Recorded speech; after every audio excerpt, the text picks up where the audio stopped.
우리 환영해 드려야 되는 거 아닌가요? 예, 말씀하시는 동안 우리 말씀하신 동안에 이제 저기 박지원 의원님 정치 구단 박지원 의원님 오셨습니다. 예, 환영합니다. 안녕하세요. 박지원. 전혀 방송에 어울리지 않는. 네, 맞습니다. 다 한결에 이상해요. 한결에 어렵습니다. 아무튼 네. 창조의 발전을 하고 있다. 이런 감사합니다. 유튜브 시작된 게 한결의 발전을 미래다. 저는 그렇게 봅니다. 아, 고맙습니다. 예. 의원님 모시고 우리가 이제 여러 얘기 나눠볼 텐데요. 사실은 안가 얘기 먼저 할게요. 안가 얘기 예, 좋습니다. 지금 현재 김영삼 대통령이 안가를 다 없애버리고 김대중 대통령은 비서실장 공관 바로 앞에 하나 있었어요. 그게 이제 얘기해도 되나? 삼성동 금융연수원 맞은편에 언덕에 올라가는 그렇죠, 쪽에, 그렇죠. 그런데 비서실장 그때는 공간 옆에 딱. 김대중 대통령은 그 층계가 많고 좁고 하니까 한 서너 번 사용했을 거예요. 제가 주로 많이 사용했는데 안가는 은밀한 얘기를 하는 곳이에요. 그러니까 그냥 측근들하고 재밌는 얘기를 하는 그런 장소도 되지만은 검찰총장을 불렀다 하는 것은 대통령과 은밀한 밝히지 못할 그러한 대화를 나누는 곳이다. 그렇게만 말씀드릴게요. 예, 또 현안 곧바로 여쭤보도록 했는데요. 이제 이게 또 검찰 얘기입니다. 어제 검찰 얘기가 워낙 많아가지고 우리가 일부에서 잠깐 얘기했는데 국회 패스트트랙 충돌 1심 벌금형에 대해서 검찰이 항소 포기했습니다. 이거 어떻게 봐야 되는가요? 이 선택적 항고 포기에 대해서 대단히 검찰이 잘못하고 있다. 이런 것을 지적하면서 그렇게 포기한 것은 이미 국회 선진화법을 무효화시켰다. 무력화시켰다. 저는 그렇게 보고 아니 구형보다 요구를 갖췄잖아요. 형량이 그렇죠. 다릅단 말이야. 실형 선고를 벌금으로 하면은 그것은 항소 이후의 첫 번째 사유입니다. 형종이라고. 네. 그렇기 때문에 이것을 하지 않은 것은 아직도 검찰은 윤석열 편이다. 내란 편이다. 이렇게 생각합니다. 근데 조용해요. 별로 반발이 없는 것 같아요. 아직 현재까지는. 그렇죠. 오늘 이제 우리 민주당 박범계 의원 등의 선고가 있기 때문에 그 내용을 좀 봐야겠지만은 이건 국회에서 제정한 국회 선진화법에 명명백백하게 나경원 의원 같은 분은 실제로 집행유예 2년이 선고됐잖아요. 이것을 벌금형으로 한 것은 의원직을 지켜주기 위해서 사법부가 또 그러한 판결을 했지만은 검찰마저도 짝짝꿍됐다. 저는 그렇게 봅니다. 예, 검찰 관련 이야기 하나 더 여쭤볼 텐데요. 이화영 전 경기도 평화부지사 재판에서 검사들이 집단 퇴정했고 이에 이재명 대통령이 귀국하자마자 곧바로 감찰을 지시했는데 뭐 저도 언론에 있습니다만 이를 두고 여러 언론을 포함한 일각에서 이제 이 대통령이 본인 사건과 관련 있는 재판에 개입하고 있다 이 주장을 많이 하는데 그 이후의 상황을 이렇게 조금 더 지켜보니까 검찰의 집단 퇴정이 어떤 의도를 갖고 계획된 거 아니냐. 연어술 파티 위증 그리고 관련한 국민참여재판 지연 회방 의도가 있는 거 아니냐라는 그런 얘기들이 계속 많이 들리고 있습니다. 이 상황을 어떻게 봐야 되는 건가요? 검찰이 선택적 항명을 해가지고 국민재판을 지연하려고 하는 수작이죠. 저는 이재명 대통령께서 그렇게 외교 성과를 냈는데도 그러한 지시를 하신 것은 이게 헌법 수호, 사법권의 수호를 위해서 대통령으로서 내린 조치다 이런 생각을 하는데요. 그 전에 이제 대장동 사건 그리고 김용현 변호인들의 그 난동 거의 뭐 폭동이죠. 이런 것을 보고 이래서는 안 된다 하는데 아니 저도 25년 서초동 고객입니다. 좀 지금도 미리 재판 받고 알았어야 있어요. 되는데. 12월 26일 날 지기현 부장이 우리 서해 사건에 대해서 선고를 하는데 저도 2년 구형 받았어요. 그렇지만은 우리 피고인이 증인 신청을 했다가 법관이 채택 안 해준다고 퇴장합니까? 차라리 그런 적이 검찰은 없죠. 국가 공무원이에요. 자기들이 무슨 증인 채택 안 해주고 법관 기피 신청을 했다? 기피 신청을 하더라도 사법부에서 결정을 해서 기피 결정을 해줘야 기피가 되는 거지. 아직까지 재판장이에요. 그런데 그러한 것을 안 들어줬다고 퇴장한다? 아니 피고인도 그러나요? 국민이 왜 검찰에 있나요?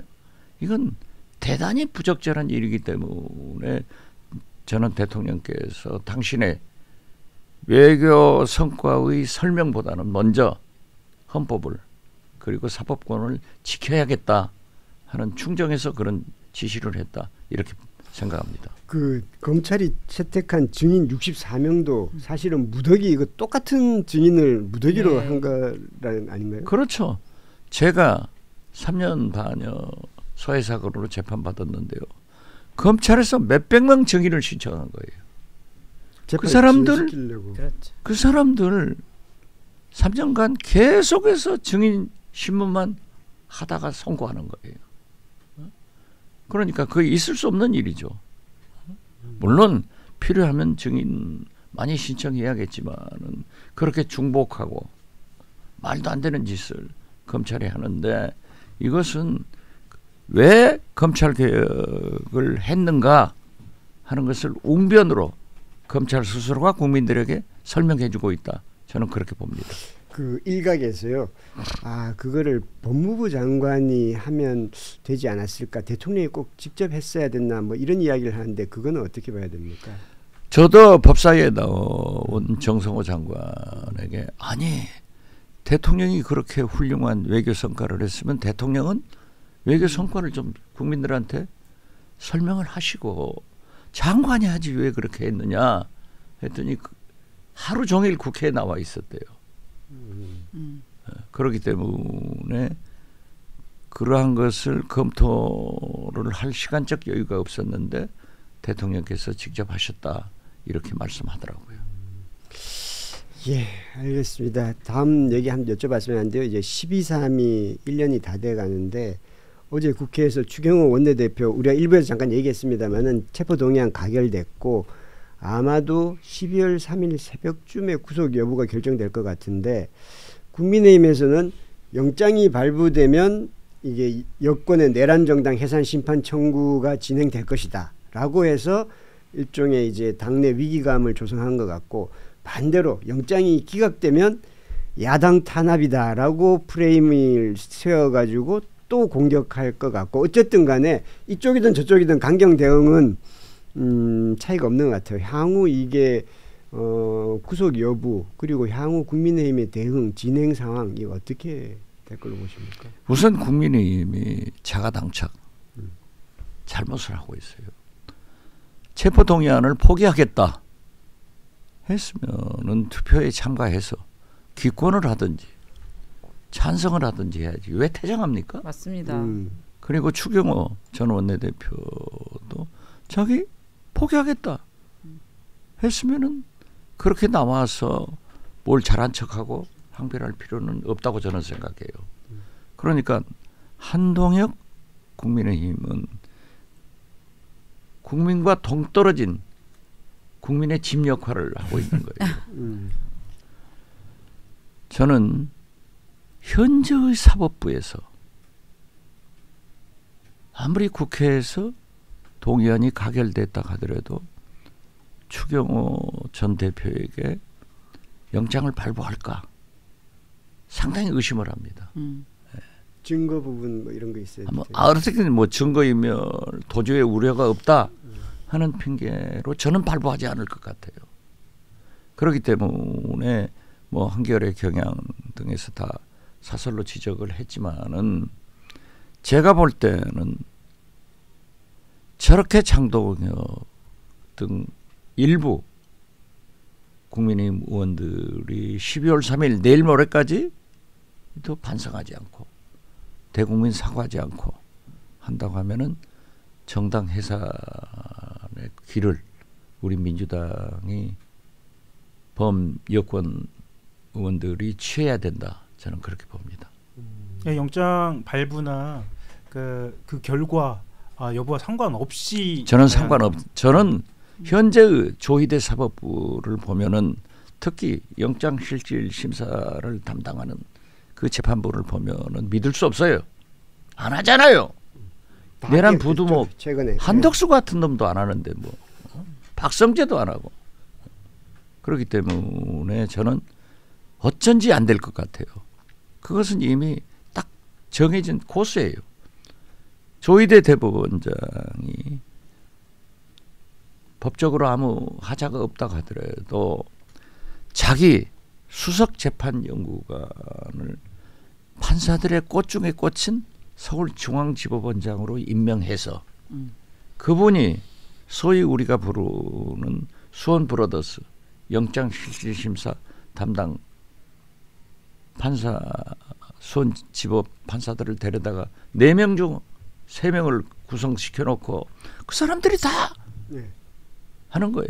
그렇기 때문에 우리 민주당에서는 내란 재판부를 구성해서 내란 관계에 있는 것은 영장실질심사도 거기에서 해야 된다 하는데 그 사람들이 과연 추경화할까?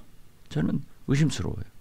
그러면 지금 내란 정당 심판을 내란 전당 심판 말고 지금 국힘을 그 내란죄로 정당 해산까지 나아가야 된다라고 얘기를 하셨는데 사법부는 못 믿는데 헌재는 그럼 믿을 수 있는 것인지. 왜냐하면 우리가 정부가 내란 위헌 정당 심판을 청구를 한다고 해도 한 번 더 단계가 남았잖아요.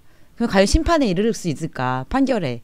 그것은 헌법재판소에서 하는 거예요. 네. 내란 정당 해산권은. 그래서 저는 사실 그 과거에 진보 통합당 통합진보당입니까? 통진당. 이정희. 네.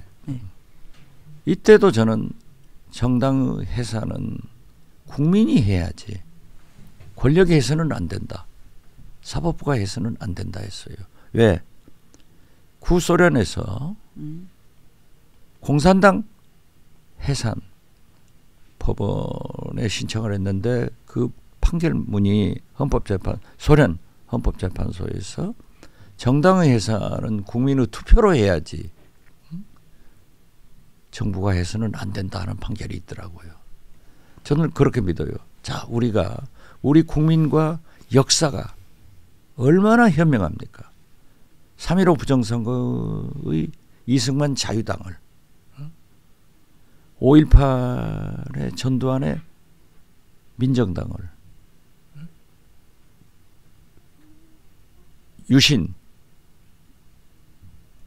박정희 공화당을 순서가 바뀌었습니다마는 박근혜 국정문란의 새누리당을 언제 헌법재판소가 해산시켰습니까?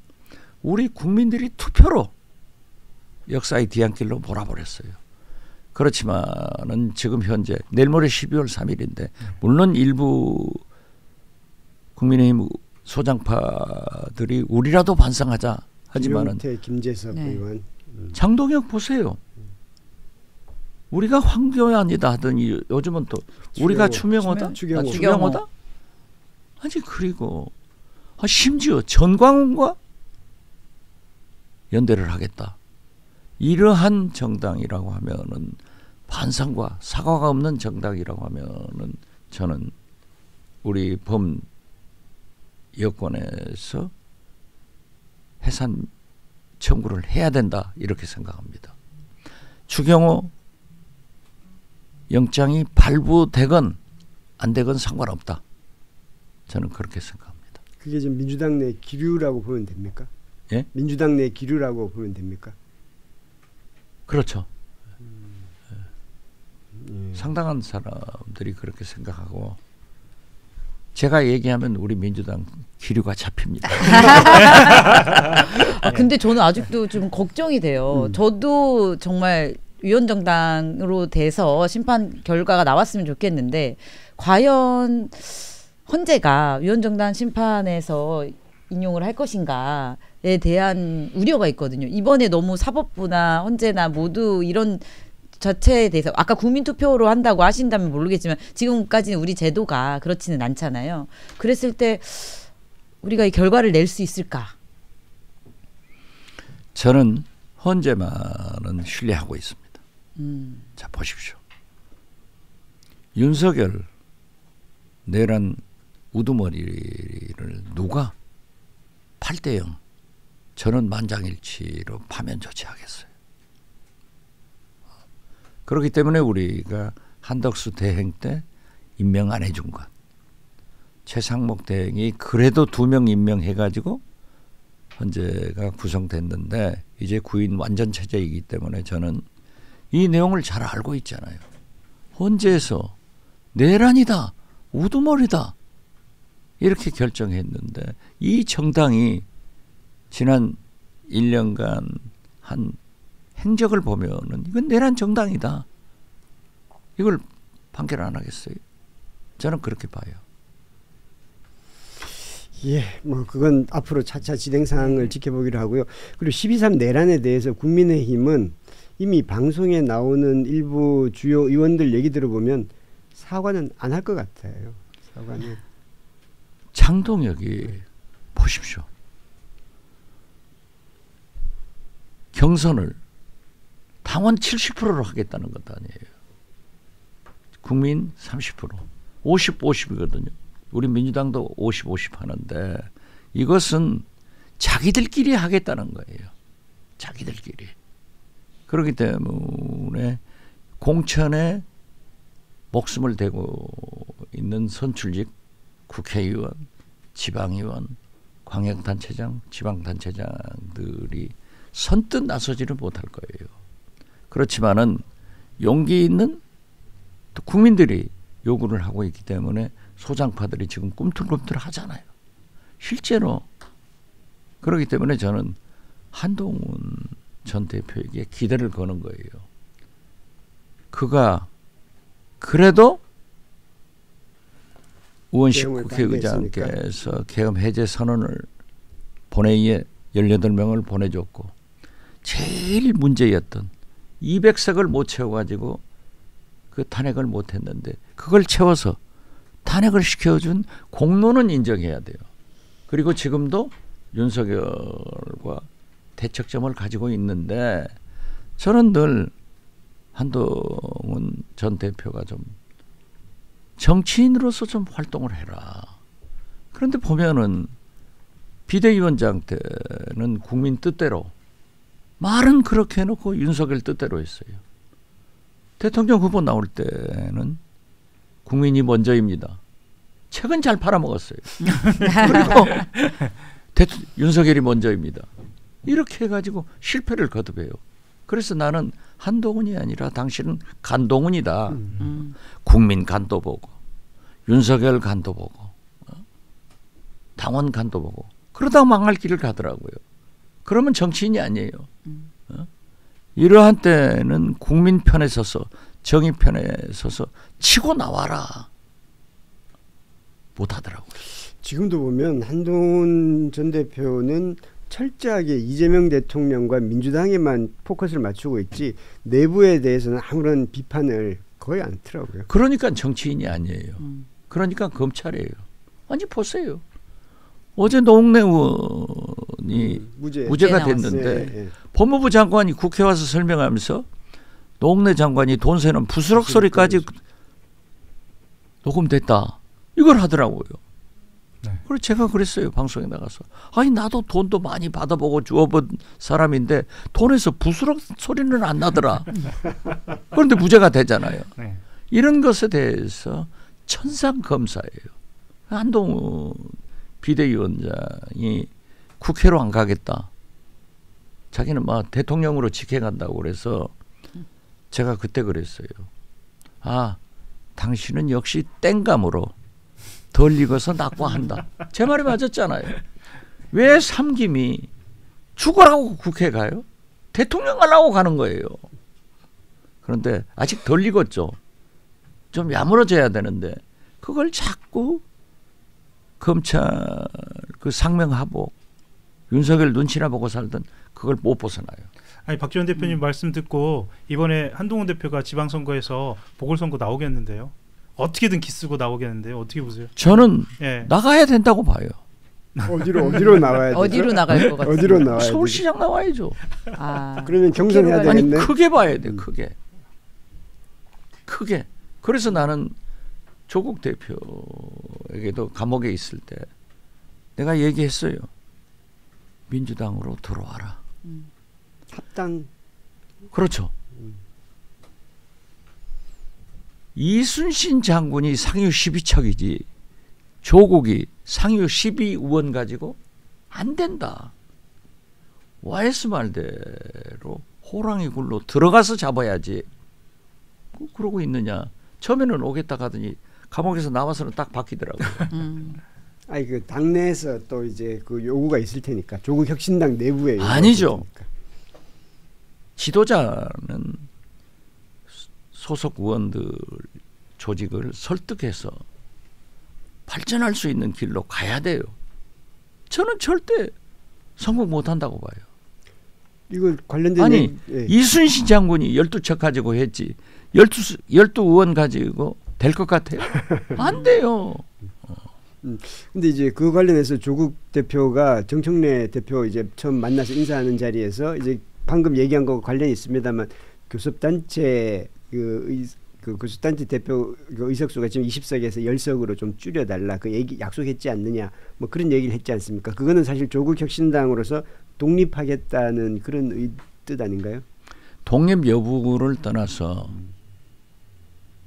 원내교섭단체 구성 요건을 구라파처럼 EU처럼 완화시키는 것이 민주주의입니다. 이것은 김대중 총재도 대통령도 소수의 의견을 무시하지 말고 원내교섭단체를 구성해서 국회에서 국정에 참여할 수 있는 길을 열어주는 것이 소수 국민을 무시하지 않는 거다 했기 때문에 저는 줄기차게 이것만은 구라파처럼 EU처럼 완화를 해줘야 된다. 그 말은 조국 잘했어요. 저는 그렇게 지지합니다. 그러면 뭐 저는 민주당이 그걸 쉽게 받아들여주기는 좀 쉽지 않을 것 같은데. 그 민주당 제가 대표도 아니고 이번에 예. 최고위원들이 많이 공석되잖아요. 네. 그래서 최고위원이나 한번 나가볼까 하는 생각도 했는데 그건 해줘야 돼요. 네, 그렇죠. 또 그리고 우리가 대선 때 그러한 약속을 한 것으로 알고 있습니다. 저는 그 전에도 계속 그 얘기를 해왔어요. 일관성 있게. 아유, 훌륭하십니다. 그러면 이 지방선거는 어떻게 전망하십니까? 지방선거는 장동혁이 저렇게 국민과 역사의 정반대 길로 가고 있기 때문에 민주당의 승리는 식은 죽 먹기다. 이제 이겨요. 문제는 서울시장, 부산시장 아닙니까? 이제 문제는 서울시장이 문제예요. 경기도지사는 저를 공천해도 당선돼요. 민주당에서 저를 좀 공천해줬으면 좋겠어요. 뭐 의원님은 전국 어디나 다 당선. 아니 그런데 문제는 서울시장이에요. 제가 서울시장을 보면은 서울 시민들은 굉장히 서울 시민이라는 프라이드, 이 프라우드하게 생각하고 있어요. 그렇기 때문에 정당도 중요하지만은 인물을 보더라고요. 그러니까 김대중 대통령은 조순 부총리를, 고건 전 총리를 업어다가 민주당 공천했잖아요.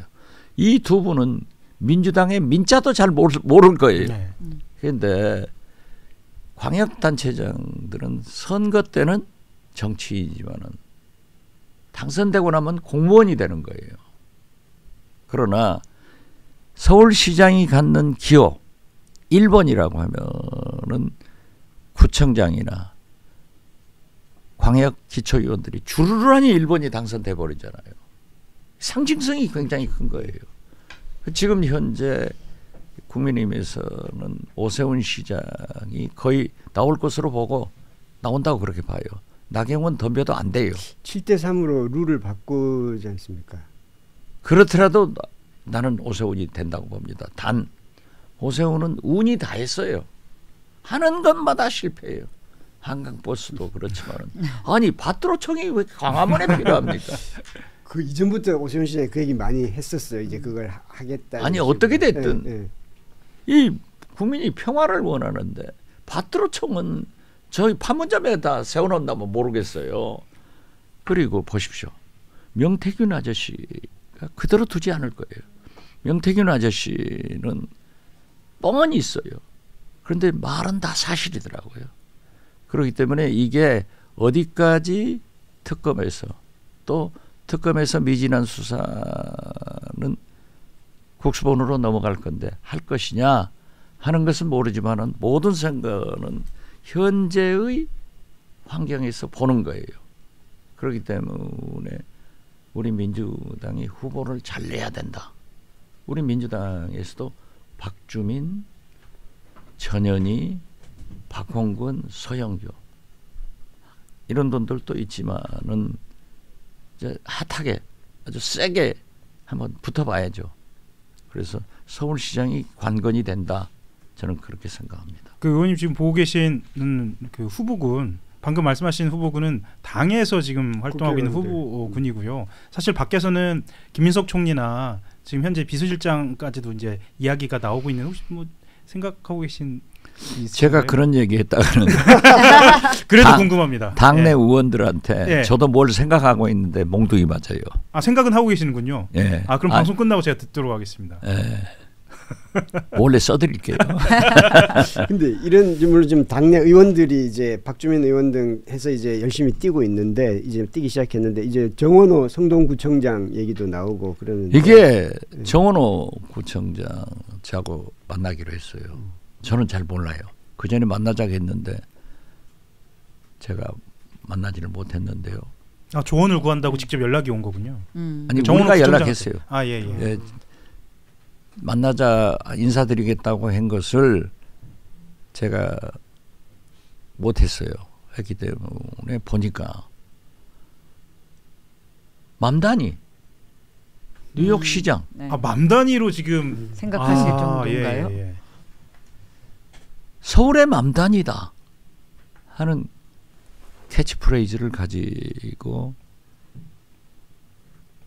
실용적인 그런 시장으로 경쟁력이 있다고 봐요. 그러니까 저도 미리 만나봐야. 아 지금 그 캐치프레이즈 같은 경우에는 우리 박 전 대표님이 그렇게 조언을 해주시는 거네요. 좀 듣다 보니까요. 이미 그렇게 들어갔을 거예요. 제가 여러 예. 군데에서 얘기했기 때문에 맘단위 같잖아요. 대표님은 이렇게 경쟁을 이렇게 촉구하시는 그런 그렇게 쪽이네요. 해줘야 이렇게. 돼요. 예, 예. 저 혼자 정치는 안 되기 때문에 세게 붙어야죠. 그런데 근데 조원호 구청장은 딱 맘단위가 연상돼요. 이번 서울시장을 민주당이 이기기 위해서는 어떤 전략을 취해야 된다고 생각하세요? 우선 좋은 후보를 내세워야 돼요. 후보만. 예, 서울 시민이 네. 좋은 후보만 내세우면 된다. 근데 그 좋은 후보가 뭘까요? 누굴까요? 그러니까 누구라고 말하기보다는 어떤 조건을 기준. 가진 사람, 기준. 김한나 변호사 같은. 아, 감사합니다. 제가 정답 열심히 얘기한 하겠습니다. 거죠. 난 우리 하영 부장은 김한나 변호사를 생각하는 것 같아요. 그런데 각자 가정이 있는 사람들입니다. 아니, 네네네. 민주당에서는 후보로? 아니, 네네네. 아, 지금 무슨 걱정 무슨 없어요. 생각하신 거예요? 걱정하지 마세요. 네네. 민주당에서는 전혀 생각하지 않으니까. 그런데 이제 늘 많이 거론되는 분이 이제 김민석 총리 얘기 않습니까? 김민석 총리 이제 이제 차출론이 나오는데 민주당에서는 그런 이야기를 한 것 같더라고요.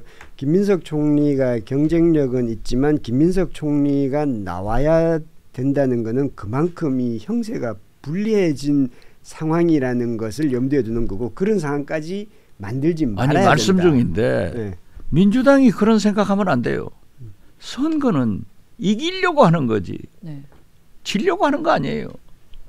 승리를 위해서는 민주당의 모든 자산과 또 우리 민주당 내부에 그러한 적격자가 없다고 하면은 외부에서 구해 와야죠. 적격자가 없다고 하지는 아니 글쎄 김대중 대통령처럼 조순을 고건을 모셔오던 그런 선거는 이기려고 있는 거예요. 왜 정당을 창당합니까? 선거를 하려고 하는 거예요. 선거는 이기려고 하는 거예요. 올해는 정치인들은 권력 요구를 가지고 있는 욕심쟁이들이에요. 권태호 국장처럼 뭐 언론인도 아니고 시민운동 사상가도 아니에요. 그렇기 때문에 우리는 승리를 위해서 할 수 있는 모든 일을 해야 된다. 그렇지만은 정체성은 지킨다. 그런 거 아니에요. 그 정체성을 지켜서 김대중 대통령이 내세운 대통령 후보가 노무현 아니었습니까? 그렇게 잘 봐야 돼요. 아마 지방선거는 뭐 민주당이 이길이라고 예상이 됩니다만 아마 국민의힘은 그래서 더더욱 서울시장만은 반드시 이겨서 이제 전체적인 이 판도를 오히려 이제 역전하는 그런 모양새를 보이겠다라는 그런 생각을 하고 있는 것 같아요. 그러겠죠. 그리고 그 부동산 쪽을 공략할 것 같고요. 서울시 맞춰서. 그렇기 때문에 오세훈도 12.3은 100번 사과해도 좋다. 전향을 하고 있잖아요. 바꾸고 있잖아요. 그리고 일본 소장파들이 사과하자, 반성하자 하는 게 있는데 장동혁 민주당원 같아요. 우리가 심어놓은 사람 같아. 그러니까 저는 미안한 얘기입니다만은 장동혁은 좀 지방선거도 치르고 패배하고 내년 6월에 정치권에서 사라질 인물이 두 사람이다. 한 사람이 장동혁, 두 번째가 오세훈이다. 저는 그렇게 생각해요. 선거에서 좀 더 가야 돼요. 선거에서 지금 오세훈 시장은 모르겠는데 장동혁 대표는 계속 있으려고 할 것 같지 그렇지 않을까요? 않습니다. 이게요. 아까도 얘기했잖아요. 역사와 국민이 무섭습니다. 누가 이승만을, 누가 박정희를, 누가 전두환을, 누가 박근혜를, 누가 윤석열을 정리했습니까? 국민이 한 겁니다. 우리가 내일 모레 12월 3일이지만은 지난 1년을 정리해 보면은 엄청난 변화와 역사가 발전한 거예요.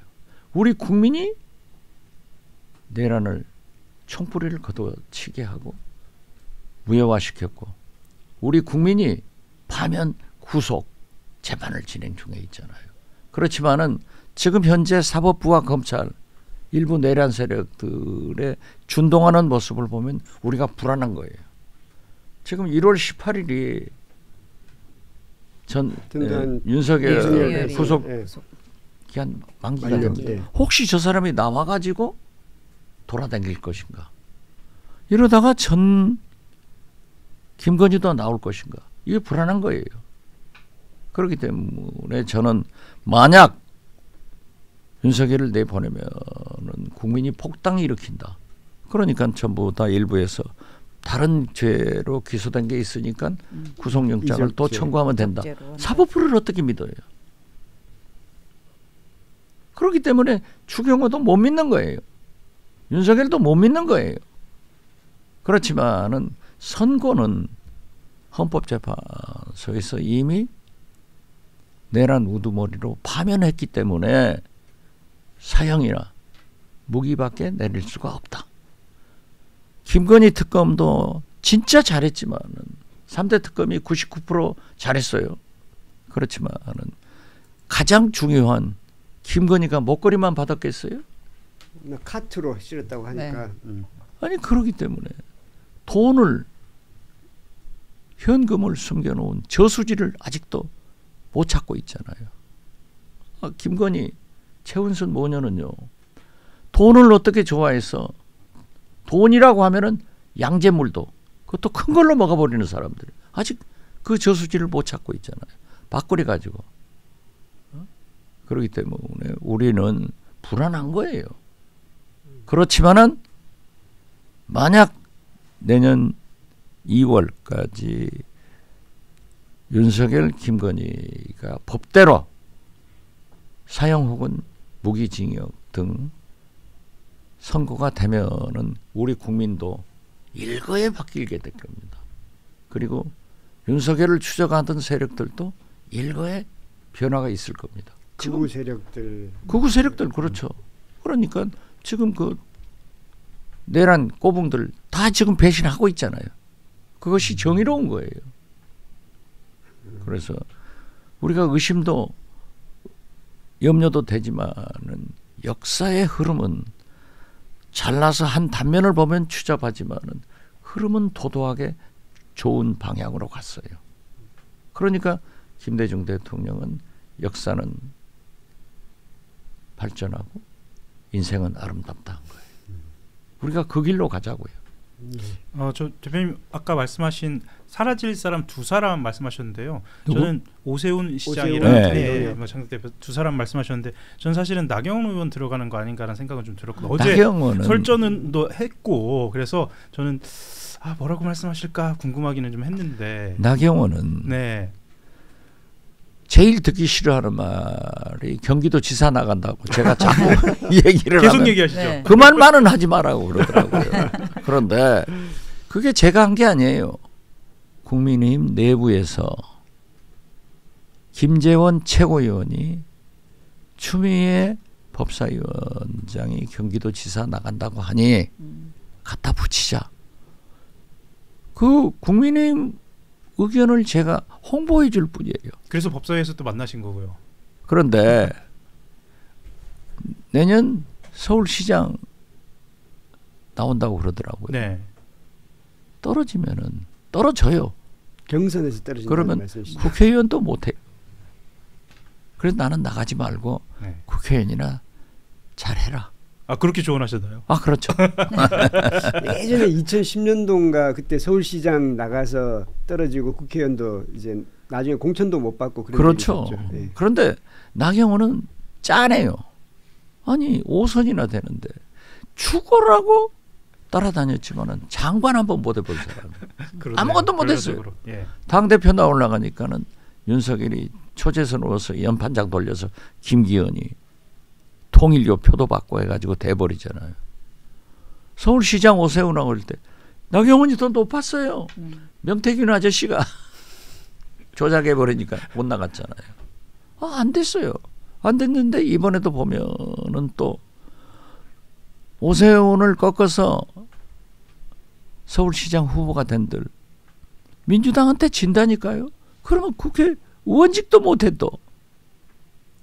그럼 사라질 사람 세 사람이네요. 아니 근데 못 나오니까. 못 나오니까. 나경원 의원까지 그 반열에 올리는 것은 네. 제가 안 하죠. 부족했습니다. 네. 예. 왜? 저하고 친하니까. 예. 딱 한 가지만 더 여쭤보겠습니다. 저기 민주당 내부에서 이제 이재명 대통령과 정청래 대표를 두고 개혁의 속도와 방향에 대해서 뭐 명청 갈등이니 뭐 이런 얘기를 하는데 이게 실제 있는 겁니까? 갈등 없습니다. 정청래 대표가 제가 이런 표현을 한겨레 와서 하는 것은 좀 부적절하지만은 이재명 대통령에 대한 충성심은 누구보다도 강해요. 그리고 명청 갈등을 할 정도로 이재명 정청래 대표가 바보가 아니에요. 잘하고 있고 단 생각은 틀릴 수 있어요. 그렇기 때문에 당정대가 늘 조율하고 있고 저도 이제 대통령실 이제 내일 모레 청와대로 이사 가면 대통령 청와대로 하겠지만은 대통령실 비서관들하고도 전화해 보면은 정청래 대표가 그 비서관들하고도 소통을 하고 있더라고요. 그리고 강훈식, 우상호 이 두 분들이 정치도 오래 했지만은 합리적인 분들 아니에요. 그래서 늘 조정하고 있고 심지어 우상호 정무수석하고 정청래 대표하고 술 먹다가 저한테 전화를 했더라고요. 우리가 이렇게 잘 보내고 있다 하는 거 있죠. 그런데 그런 건 없다고 생각합니다. 단 1인 1표제에 대해서 저는 찬성합니다. 과거 김대중 총재가 민주당을 이끌 때는 취약 지역이 너무나 어렵기 때문에 그 보전의 방법으로 대의원제를 해줬어요. 대의원이 숫자가 당원 숫자보다 많은 지구당이 많았습니다. 영남 쪽 이런 쪽이죠. 그렇죠. 그렇기 때문에 위원장들이 자기 동생 부인 뭐 아무튼 족보 있는 사람들은 전부 다 대의원으로 해서도 그걸 인정하고 갔어요. 근데 지금은 당원들이 많아졌잖아요. 그렇지만 현실적으로 보면은 수도권과 호남에 비해서 아직도 영남이나 강원도나 충청도 일부는 적은 건 사실이에요. 그렇기 때문에 그런 보전의 방법을 생각하고 1인 1표를 주장했으면 좋았을 건데. 그래서 저도 정청래 대표에게 좀 설득해라. 김대중 대통령도 국민의 손을 잡고 반부 앞에 걸어가다. 국민이 못 따라오면 손을 놓지 말고 설득했지 않냐. 좀 설득해라고 제가 전화까지 했어요. 그런데 지금 현재 설득 중인데 특히 당원이 많은 호남 같은 경우에는 권리당원이 투표를 해서 공천 비리가 생길 수가 있어요. 과거에 많이 생겼어요. 아니 천하의 박지원이 목포 국회의원 할 때도 나를 속여서 비례대표를 해버리더라니까요. 문제가 있네요. 아, 있어요. 그 대의원이나 권리당원 말씀. 그렇죠. 네. 그렇기 때문에 진짜 1인 1표제는 취약지역을 보강만 한다면은 당대표도 국회의원도 공천권을 내려놓은 민주적인 방법이다. 이렇게 생각을 하고 특히 이렇게 강조함으로써 정청래 대표 계산이 거기 있는 것 같아요. 조국 혁신당이 호남에서 발을 못 붙이게 하는 정략적 효과가 있어요. 아 거기까지 노리고 있는 건가요? 그러니까 전원 다 경선에 참여시킨다 하기 때문에 못 나가는 거예요. 그래서 일부 저희 해남 지역구 같은 데도 일부 호남에서 이제 범죄, 음주 이런 경력이 있는 사람들은 당헌 당규로 아예 경선을 원천적 배제를 하기 때문에 그분들이 가더라고요. 그러니까 정청래 무서운 분이에요. 탁 해서 조국 혁신당의 발을 못 붙이게 하고 있다. 그렇게 봅니다. 다목적 포석이네요. 네, 그런데 제가 최근에 광주 시민단체연합 진보적인 정치인을 초청해서 강연을 해본 것이 제가 처음이래요. 정청래 대표 초청하겠다 해서 내가 말씀해드렸는데 거기에 광주의 진보적인 사람들이 처음 정치인 얘기 들으러 왔다. 그래서 진보연대 상임대표나 특히 민주노총 광주 본부장 이런 분들이 와서 얘기를 들어보니까 개헌하자. 그리고 두 번째가 호남에서 민주당 일변도로 독식하는 것보다는 매기를 만들어라. 그래서 진보 정당들에게 최소한 20-30%를 할애해서 지방의회가 구성되면은 더 독조하지 않고 국민과 함께하지 않느냐 이런 얘기를 하더라고요.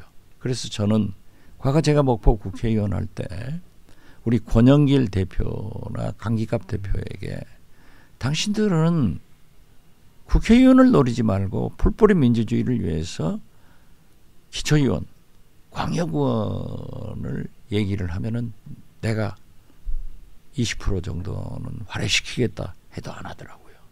그런데 그 운동이 나는 광주에서 시작되고 있다. 저 그렇게 봐요. 실제로 거기서부터 출발해서 또 국회의원까지도 노릴 수도 있는 거고 아니 그렇죠. 기반이죠. 예. 그렇게 풀뿌리 민주주의는 그렇게 성장시켜서 언젠가는 국회에도 진출할 수 있다 이렇게 봐야지. 처음부터 보세요. 광주, 서구, 순천 다 거기 주었지만은 그 다음에 다 떨어지잖아요. 그러니까 뿌리를 튼튼하기 위해서 하는데 광주 진보 연대 분들이 그런 건설적인 안을 얘기를 하는데 제가 당에다는 그런 얘기를 했어요. 그렇게 하는 것이 좋다. 어차피 일당으로 가는 것보다는 호남 같은 데서는 함께 하는 것이 좋다. 그런 의미에서 조국 혁신당도 원내교섭단체를 주고 거듭 말씀드리지만 나는 조국 대표하고 굉장히 가까우니까 제가 조국 편들다가 지난 총선 때 징계 먹었어요. 그래서 나는 들어왔으면 좋겠어요. 예, 대표님 저는 마지막으로 한 가지만 네. 여쭤보고 싶습니다. 이 기회 빌어서요. 그러니까 또 북미 그러니까 말씀드리려고 하는 건 이제 북미 정상회담 관련된 얘기인데요. 북한과 관련돼서는 좀 우리나라에서는 최고의 전문가로 또 꼽히시는 분이 또 우리 그 박지원 대표님이시고요. 그래서 내년에 북미 정상회담 열립니까? 저는 열린다고 봅니다. 아 그런가요? 네. 네. 저는 트럼프의 정치 스케줄상 내년 노벨 평화상을 받아야 돼요. 받아야 합니까? 그래야 못하는 11월 중간선거에서 실패하면은 트럼프는 레임덕이 급속화돼요. 지금도 인기가 바닥 아니에요. 그런데 트럼프의 좋은 점은 북미 관계 개선을 해서 이 북한 핵을 동결 단계로 올려놓고 보자 하는 건데 저는 찬성합니다. 그리고 저는 이러한 것을 위해서 내년 5월에는 반드시 북미 정상회담이 된다. 5월입니까? 얼마 안 남았네요. 그런데 예. 한 2주 전에 국정원에서 보고를 하는데 국정원 예측은 내년 4월까지는 북미 정상회담이 가능하다. 이렇게 보더라고요. 어제 윤영관 전 외교장관도 뭐 그런 비슷한 얘기를 하셨죠. 아마 박지원 키츠 아닌가? 그분들이 전문가들 아니에요. 네. 그리고 국정원에 제가 국정원장을 해서가 아니라 국정원의 대북 정보만은 세계에서 1등입니다.